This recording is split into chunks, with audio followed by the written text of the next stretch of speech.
Alright everyone, today is the big day. I'm going to tell you all of the cars that you suggested I buy. Now, I asked a couple of weeks ago for your suggestions, and this was the biggest Doug car ever. I got more than 10,000 suggestions, and I totaled up more than 5,200 of them before I became incredibly tired of it.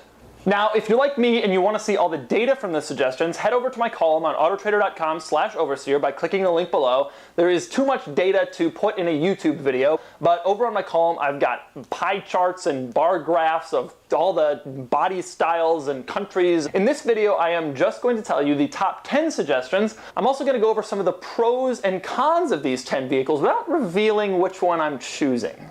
Also, it is worth noting, I have not bought the car yet. I know YouTube people, you want me to buy the thing right away, but it's not that easy. Buying a car like this takes some time. You have to search for a good example. You have to do a mechanical inspection.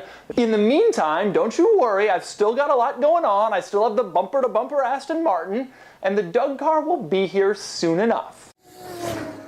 Number 10, the Ford F-150 SVT Raptor.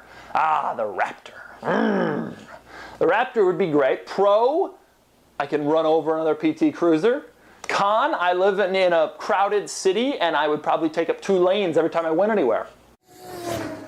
Number 9, the Dodge Ram SRT10. For those of you who don't know what this is a pickup truck with the engine from a Dodge Viper. If that sounds crazy, that's because it is, and that's why it was so highly recommended. The pro of this would be I would have a pickup truck with the engine of a Dodge Viper. The con, I would say I would have a pickup truck with the engine from a Dodge Viper.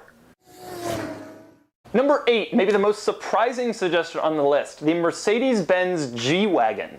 Admittedly, some of you suggested not just a regular G-Wagon, but the G63 6x6, which is a $500,000 vehicle. Not buying that. Just FYI, it won't be that.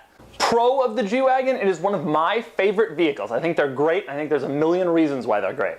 Con of the G-Wagon, you look like the kind of person that sleeps on a bed of money. The number 7 suggestion was the Fisker Karma. Ah, the Fisker Karma. A hybrid electric luxury sedan with unique body panels and a plug-in engine from a company that no longer exists. So I would say the biggest con of the Fisker Karma is that I have no idea if I will even be able to fix it anywhere. The pro, however, is, aren't we all a little curious? Number 6, the Ariel Atom. Ah, the Ariel Atom. A car that straddles the line between unusable and ridiculously unusable. And that's the biggest con. It would be very hard for me to use it, especially since winter is coming up and I'd probably have the car through the winter.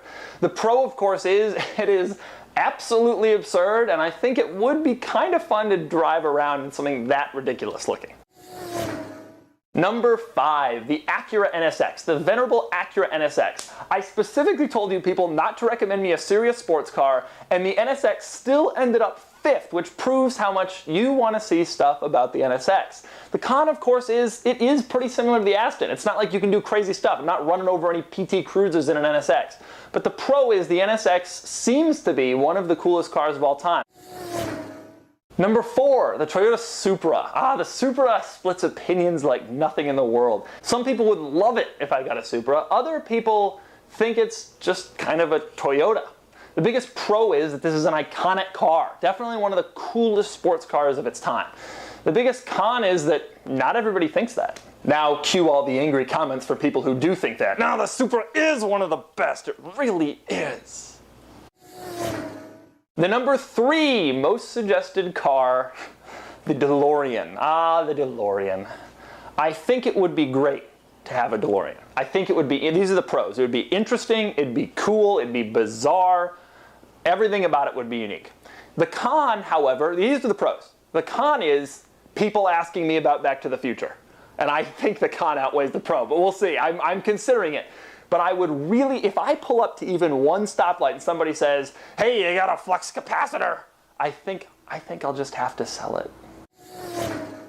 The number 2 most suggested car, I asked for something ridiculous and you delivered. The number 2 most suggested car is the Plymouth Prowler. Now the Prowler has always been a guilty pleasure of mine. I think it's kind of cool. Don't tell anybody. The biggest pro is it is ridiculous. Have you seen one? The cons though, I mean, I'm not sure I can really do that much with a Plymouth Prowler. You get it and you got a steering wheel from a Jeep and an engine from a Dodge Intrepid, and after you've covered that, it's like, well, now what?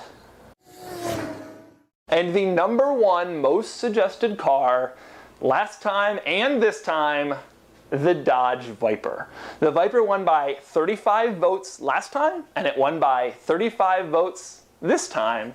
It is the car you most want to see me in. The pros are obvious. It is a V10 ridiculous, insane automobile of epic absurdity.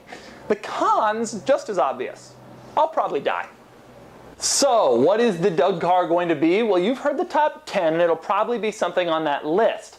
But I haven't quite decided yet. So give it a few more weeks. I gotta look for cars. I gotta do some mechanical inspections and some shipping and blah, blah, blah. And there will soon be another Doug car in the fold.